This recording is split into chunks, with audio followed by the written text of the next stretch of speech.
गुरुदेव जी की अनुपस्थिति में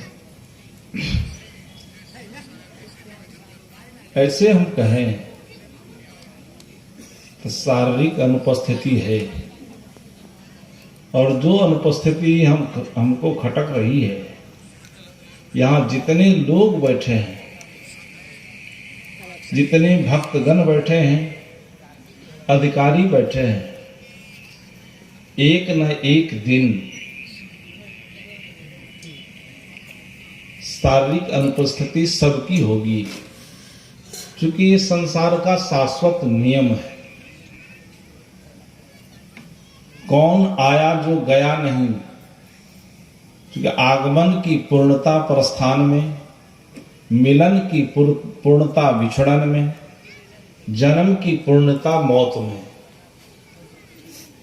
ये संसार का शाश्वत नियम है, इसीलिए इसको संसार कहा। संसरते इति संसारः, जहां निरंतर गति है, जहां गति अवरोध नहीं है। प्राकृतिक जगत में हम देखें एकदम गतिशील है, पदार्थ में गति है, प्राणी में गति है, एक एक करके सब गतिमान है। उसी स्थिति में आज पूज्य गुरुदेव जी नहीं है। किसी कवि ने कहा है, भजन सुनते हैं आप लोग, कि इंसान की खुशबू रहती है, इंसान बदलते रहते हैं। इंसान की खुशबू रहती है, इंसान बदलते रहते हैं। दरबार लगा रहता है, मेहमान बदलते रहते हैं। संसार का नियम है, लेकिन उसमें आगमन और प्रस्थान, जन्म और मौत, दोनों के जो बीच का क्षण है, वो क्षण महत्वपूर्ण है। जन्म और मौत बीच के क्षण को हम जीवन कहते हैं। उस जीवन को हम संभल करके जिए। उस जीवन को यदि संभाल लेते हैं हम, क्या इतिहास में हम देखते हैं महापुरुषों को जिन्होंने अपने जीवन को संभाल लिया, और इतना संभाला कि शरीर उनका नहीं है, तन मन धन समर्पित कर दिया, जीवन को समझ लिया कि यह शरीर रहने वाला नहीं है। शरीर मिटेगा, धन मिटेगा, संबंध मिटेंगे, दुनिया का जितना संबंध है वो मिटना तय है। तब करना क्या चाहिए? का इस बीच का जो क्षण है, इसका हम सदुपयोग कर लें। इसका सदुपयोग है अपने जीवन को सजा लेना। किससे सजाना है? आदि शंकराचार्य ने कहा, किंग भूषणाद भूषण मस्तिशीलम। किंग भूषणाद का जीवन को सजाओ, लेकिन कैसे?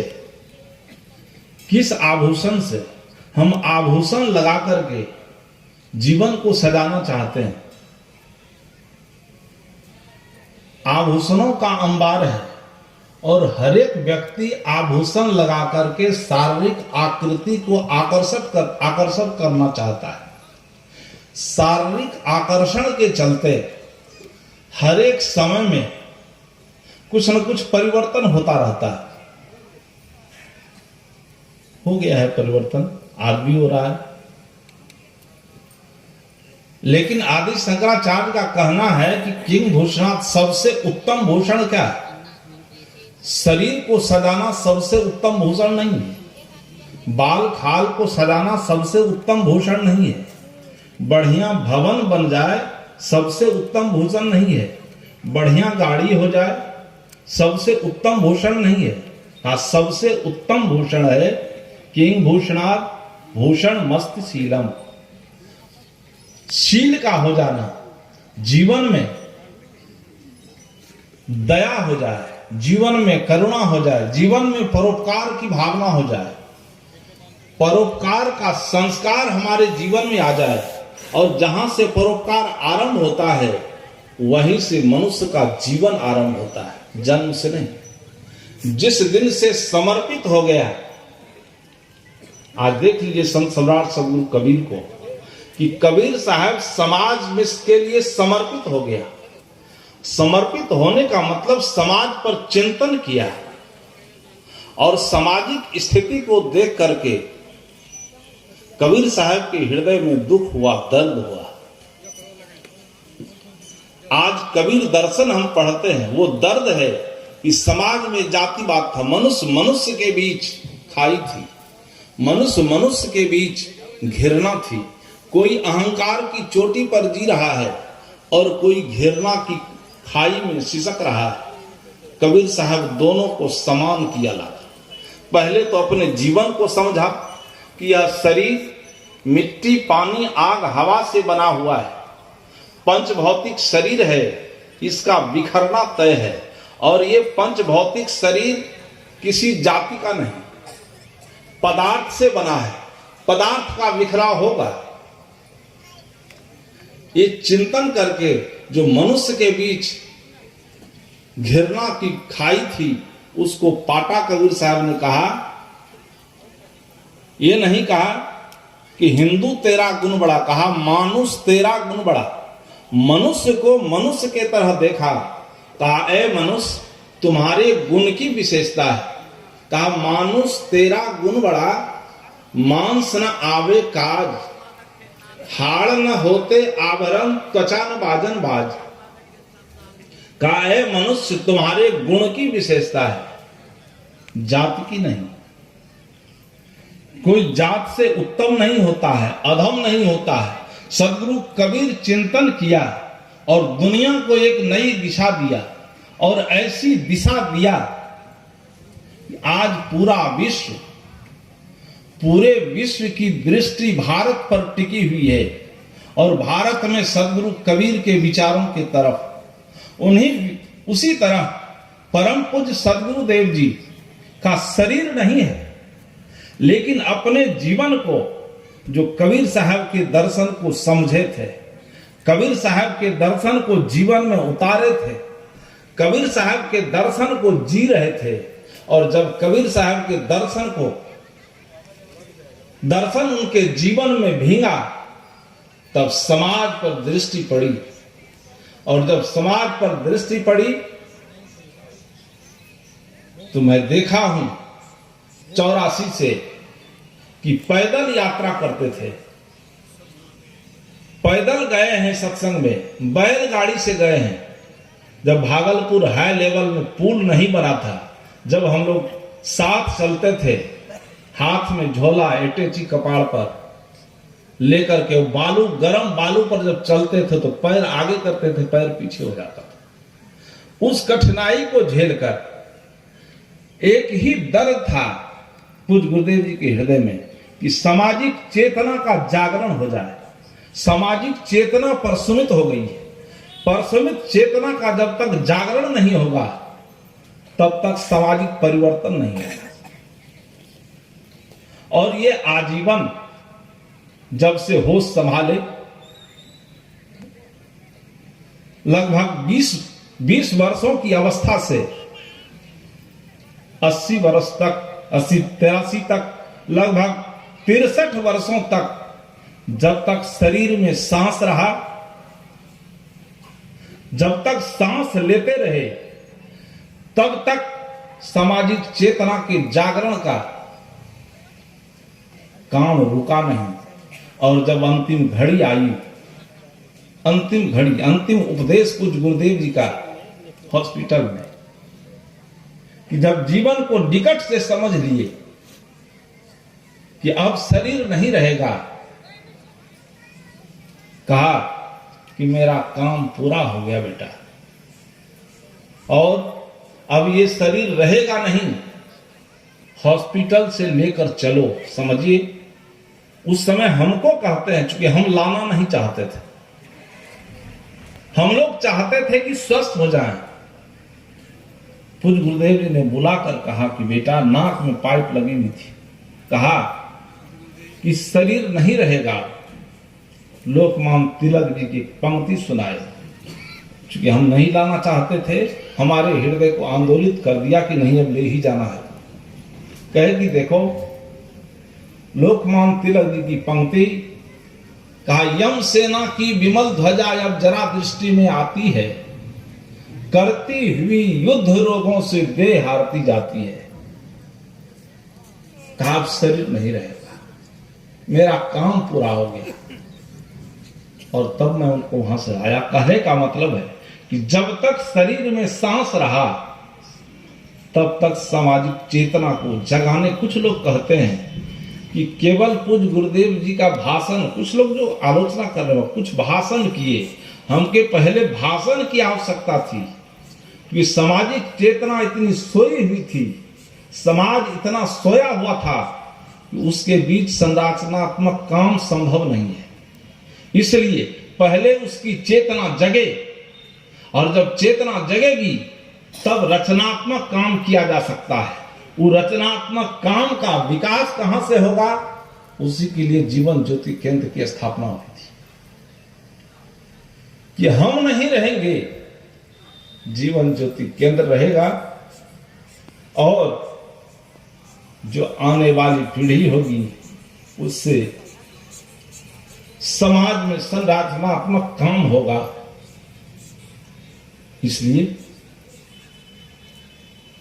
अधिक विस्तार नहीं, आज उद्घाटन सत्र है। मैंने कहा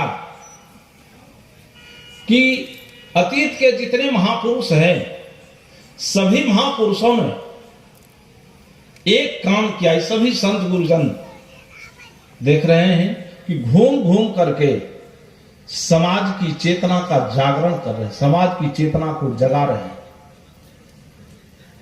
आज हमारी चेतना सोई हुई है, सोई हुई चेतना का परिणाम है कि हमारे जीवन में विकृति है। हमारा जीवन पूरा विकार से भरा हुआ है, वैचारिक विकृति इतनी भरी हुई है, उसका परिणाम परिवार, समाज, गांव, शहर और समूचे विश्व में देख रहे हैं। उस वैचारिक विकृति का प्रथम आयाम है कि शारीरिक दृष्टि से हर एक व्यक्ति अस्वस्थ है। उसका मूल कारण है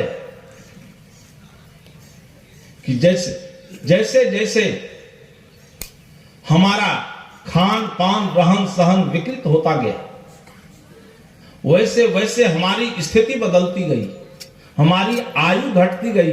अभी कल मैं आया हूं गोल्हा से, एक मां बच रही है, उसकी उम्र 108 वर्ष हो गई। अभी यहां कहीं बैठे होंगे, वो देखने में लगते हैं कि इनकी उम्र अधिक नहीं है। अभी चर्चा हुई है, जो हमारे आश्रम के परम भक्त थे, जब से ये आश्रम बना, पूज्य गुरुदेव जी इस आश्रम का निर्माण किए काशी में। भक्त राज स्वर्गीय नथुनी दास जी आश्रम कभी खाली नहीं आते थे, कुछ न कुछ लेकर, नहीं कुछ मिलता था तो झोला में मिट्टी रख करके आते थे। उनका शरीर नहीं है। उनका भाई देवचरण मेहता जी, भूमन बाबू का उम्र 79 वर्ष है। देवचरण मेहता का उम्र अभी कहीं बैठे होंगे वो 90 वर्ष है।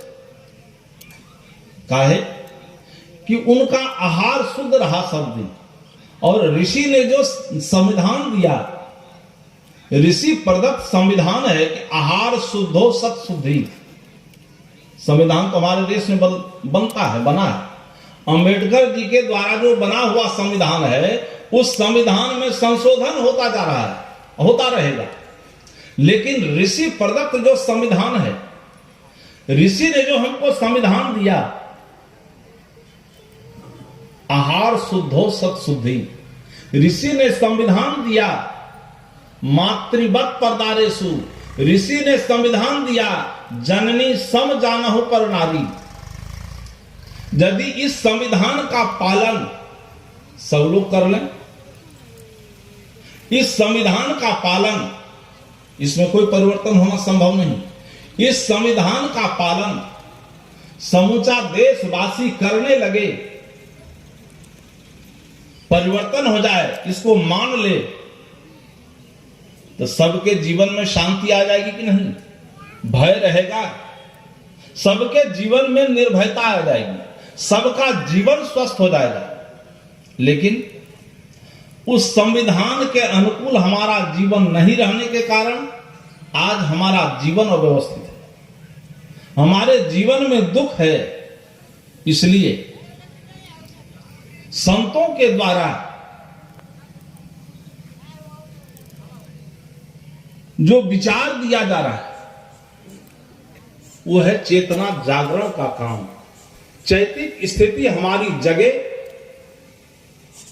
इसी के लिए यह आयोजन है। और जिस दिन हमारी चेतना जग जाएगी, खुली नजर से हम किताब पढ़ने की आवश्यकता नहीं है, संसार खुली किताब है, उसको जहां से हम पढ़ना चाहें वहीं से पढ़ लें, वहीं से हमको ज्ञान मिल जाएगा। आइए, मैं थोड़ा सा निवेदन किया, वह यह आगत संतों का स्वागत, तत्पश्चात कि हमारी चेतना का जागरण हो, हमारी चेतना जगे, इसके लिए ये 43वां वार्षिक समारोह चल रहा है। लोग कहते हैं कि सबका सुधार नहीं होता है, किसी को सुधारने की आवश्यकता नहीं है। पूज्य गुरुदेव जी ने कहा है, गाड़ी में भी देखे होंगे, सुधरो और सबके नजर में आ गया होगा, सुधरो और सुधारो। सुधरो कौन? कहा पहले खुद सुधरो। और अतीत के महापुरुषों को हम देखें, महात्मा बुद्ध से लेकर जितने ऋषि हुए हैं, सब पर हम दृष्टिपात करें तो पहले खुद सुधरा है। समाज को सुधार